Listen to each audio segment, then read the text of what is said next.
O julgamento de Deus é, por assim dizer, o não progresso. É a lei imutável do sofrimento que atinge cedo ou tarde o criminoso e lhe provoca o remorso. A consciência do bem e do mal, e em presença dessa consciência, sofre ele a ação da lei de perfectibilidade que emana de Deus. É o tempo que corre sem lhe trazer melhoramento algum, sem lhe satisfazer as aspirações. E o espírito nem sempre aspira ao progresso. Aspira também muitas vezes ao crime, à indolência, à maldade, à luxúria, à intemperança, ao orgulho, à inveja, ao egoísmo, à avareza, pois bem desde que seus desejos não sejam saciados, constituirá isto uma aplicação da condenação que a si próprio ele inflige, como consequência de seus transviamentos. O julgamento de Deus é, finalmente, a luta sem resultado, enquanto o espírito não forma o firme propósito de renunciar ao mal e de entrar no caminho do bem, porque do momento em que ele, culpado e criminoso, não pode avançar para Deus, é retido sob a influência atrativa dos fluidos magnéticos que assimila entre os espíritos inferiores nas esferas de expiação, e tem que renovar suas provas até que lhe traga um progresso que o libertará das reencarnações naquelas esferas.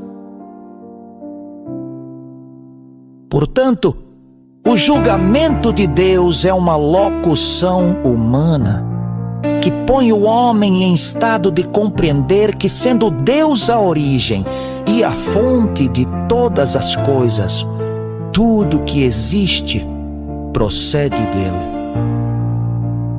Se bem não se passem assim as coisas sob certos pontos de vista, essa locução precisa ser mantida, porque é a única que pode lembrar ao espírito do homem a ação incessante da divindade sobre todas as coisas inexistentes.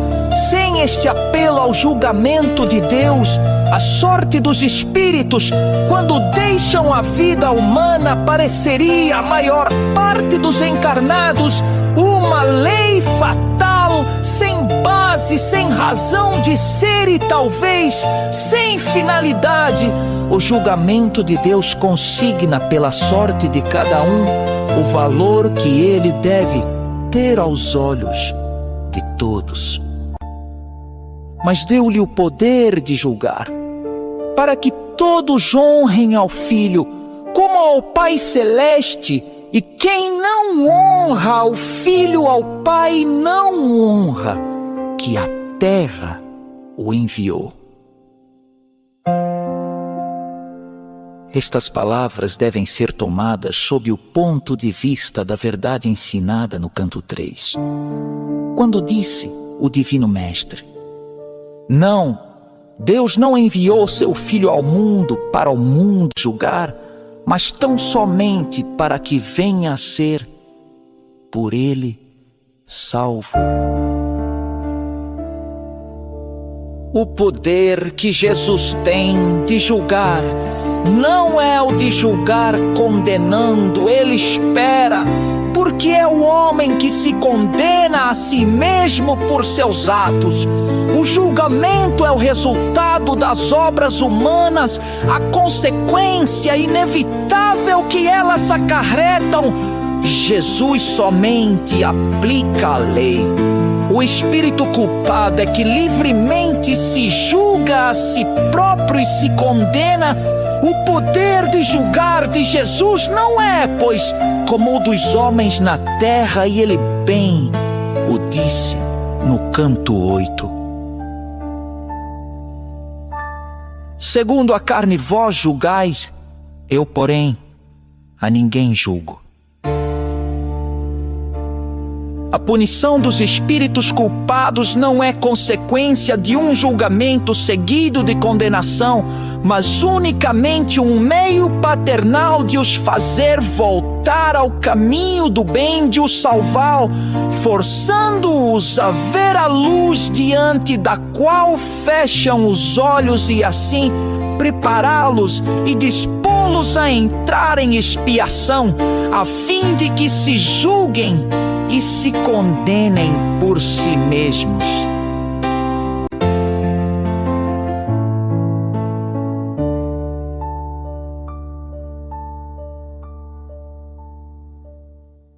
É neste sentido, como intermediário entre Deus e os homens, que Jesus recebeu do Pai o poder de julgar.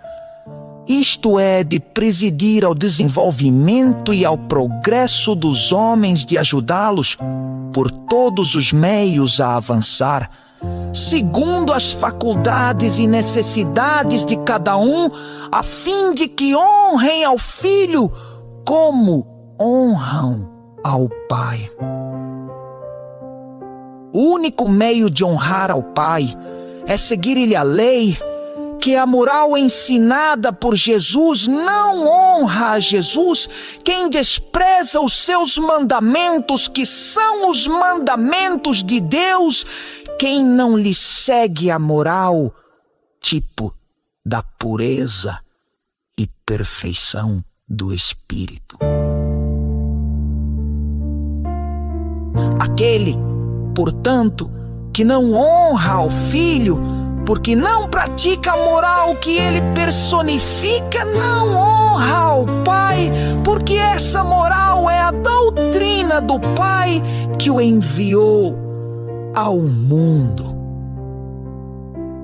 Sim, em verdade vos digo que quem ouve aqui minha palavra e crê naquele que ao mundo me enviou, a vida eterna, esse a tem e jamais na pena incorre de se ver condenado, mas da morte para a vida passou.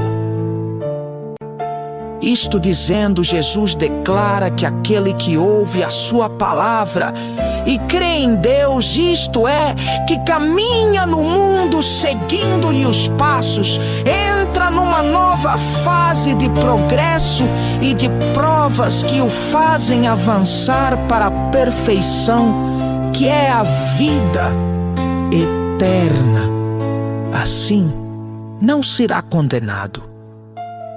Quer dizer, não entrará em expiação.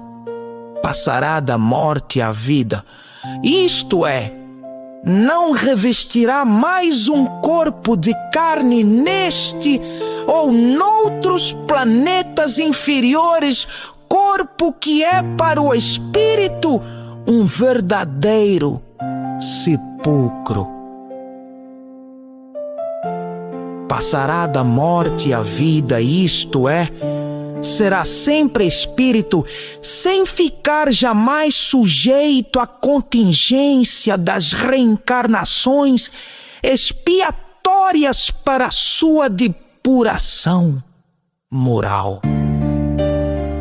Quem ouve a palavra de Jesus e crê naquele que o enviou é todo homem que vive pelo Espírito e não pela carne, porque o Espírito vivifica e a carne para nada serve.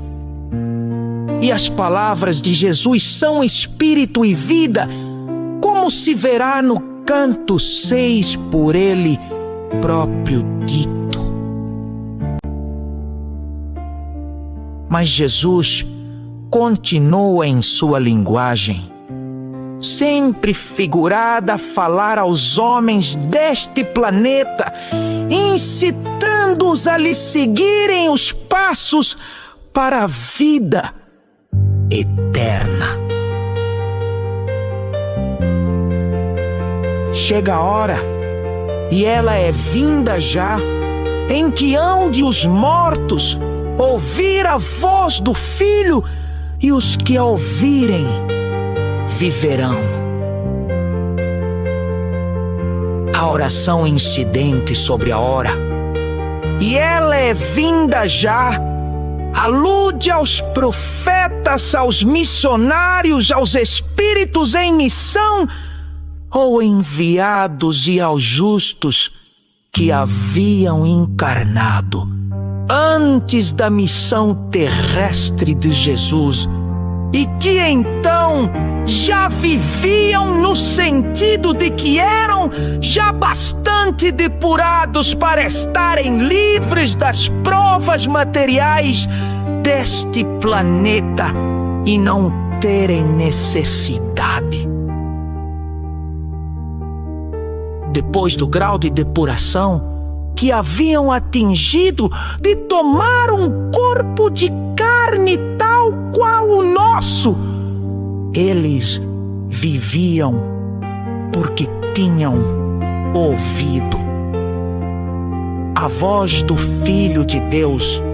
Assim, por estas palavras, Jesus faz alusão à sua posição de espírito protetor e governador do nosso planeta, encarregado do desenvolvimento e progresso da humanidade. Os mortos, quer dizer, os encarnados, que ouviram a voz do Filho de Deus, viverão. Jesus diz assim e promete àqueles que depois de sua missão terrestre tiverem caminhado até hoje sobre seus passos, como fizeram os profetas, os espíritos em missão, os justos que precederam a sua vinda, e aqueles que desse modo caminharam para o futuro, a isenção das provas materiais no nosso planeta e do corpo de carne. Tal como que ainda hoje revestimos. Porque assim, como em si próprio Pai a vida tem, assim ao Filho ter a vida em si deu-lhe, e lhe entregou o poder de julgar na terra os homens, porque é filho do homem. Por estas palavras, Jesus confessa a sua inferioridade e dependência com relação a Deus, enquanto que o Pai, que é o único Deus verdadeiro, tem a vida em si próprio. Todas as perfeições ab eterno, Jesus recebeu dele a mesma faculdade de ter a vida em si, de adquirir todas as perfeições. Não as teve de si mesmo, elas lhe foram dadas, porque ele não é Deus, mas filho do homem. E assim também, o poder de julgar os homens lhe entregou o Pai, que é o único Senhor de todo criado no céu e na terra.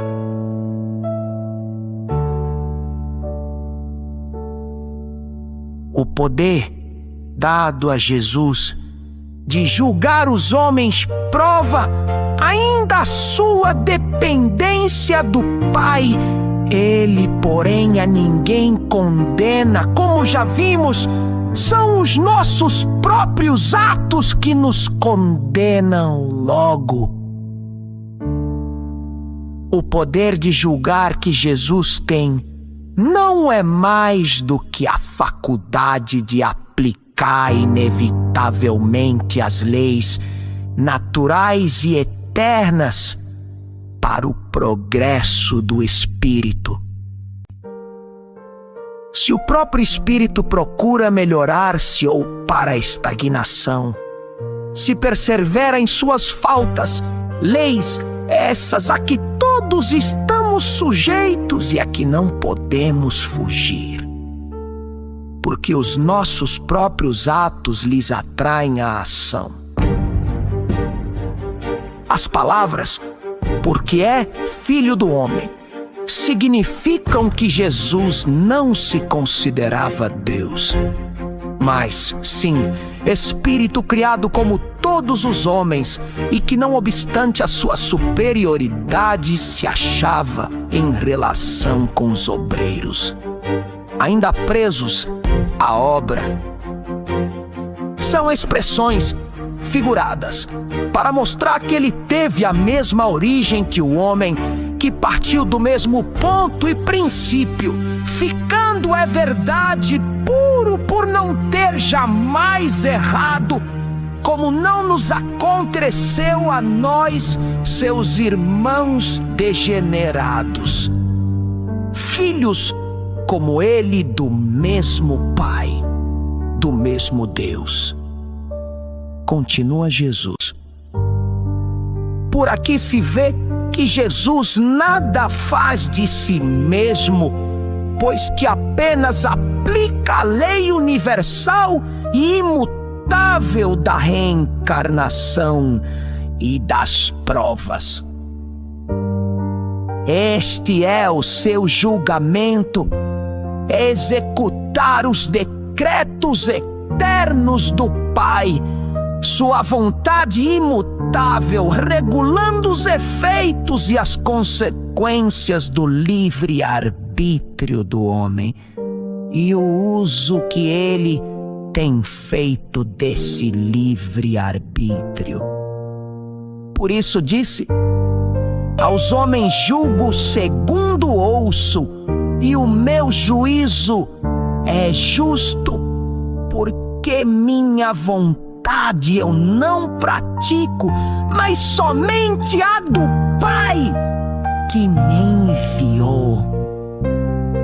Jesus julga segundo ouve, isto é, aplica a lei imutável do progresso ou da estagnação, conforme aos pensamentos e aos atos dos encarnados, e seu julgamento é justo, porque ele não faz a sua vontade, mas a vontade daquele que o enviou, ficando sempre fiel à inspiração que recebe diretamente de Deus, não fazendo senão a vontade do Pai.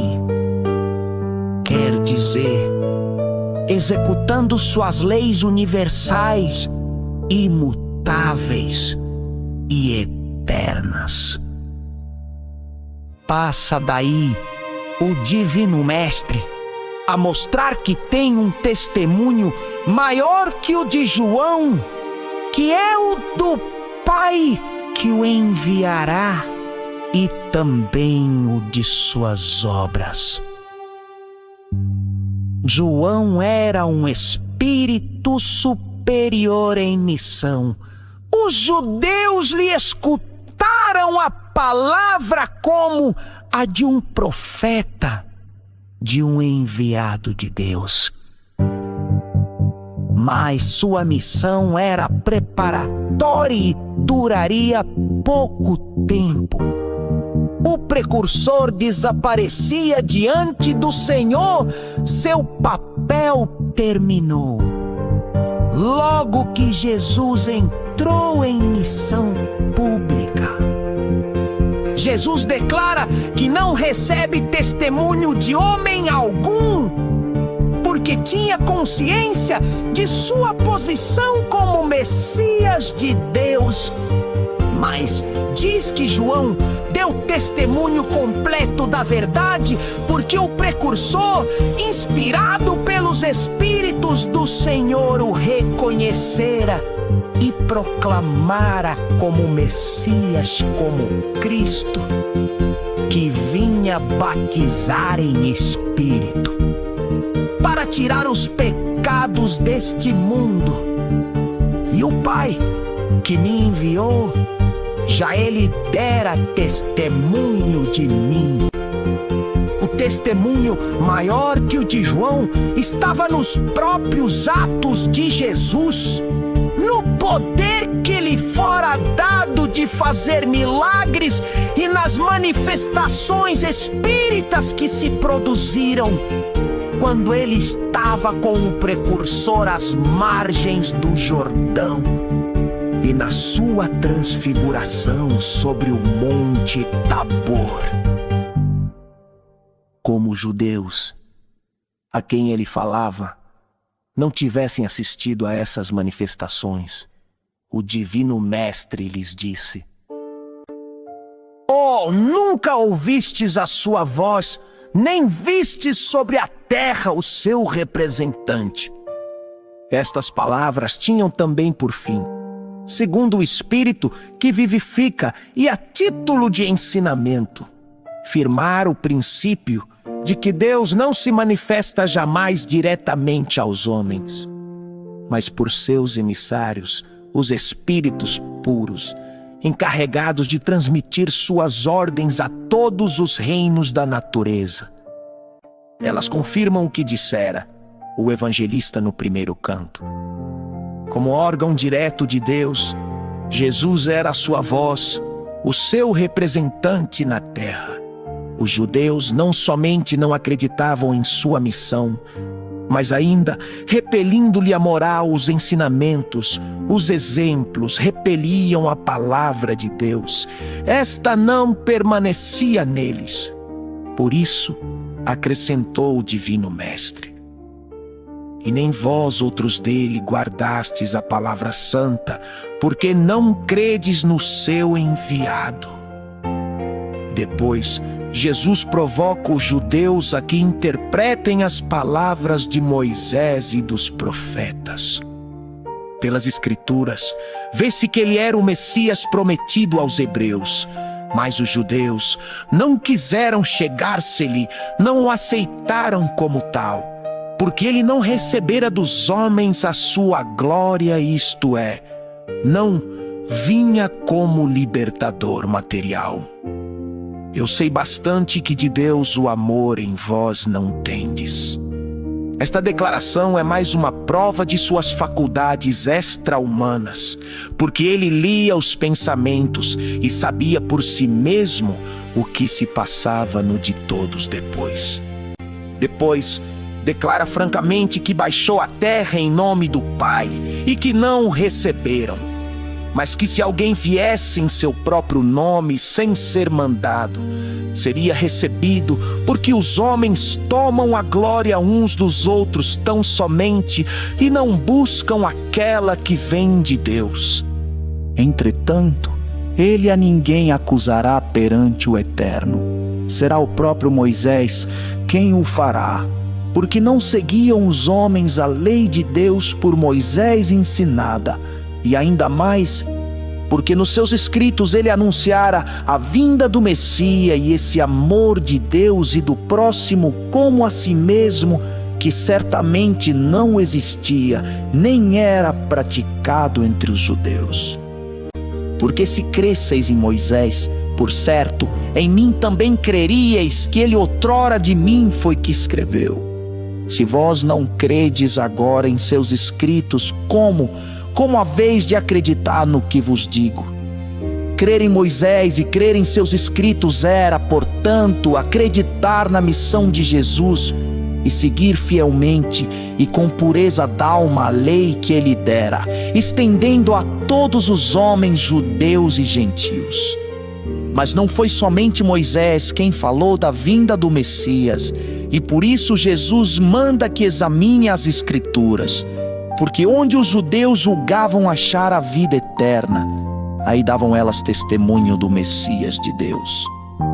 Entretanto, não creram em Jesus, porque não creraram primeiramente em Moisés, visto que crer é seguir os mandamentos divinos e não somente na pessoa de Moisés, sem praticar a lei do amor, que Jesus veio confirmar pelo exemplo do martírio e do perdão, para seus algozes.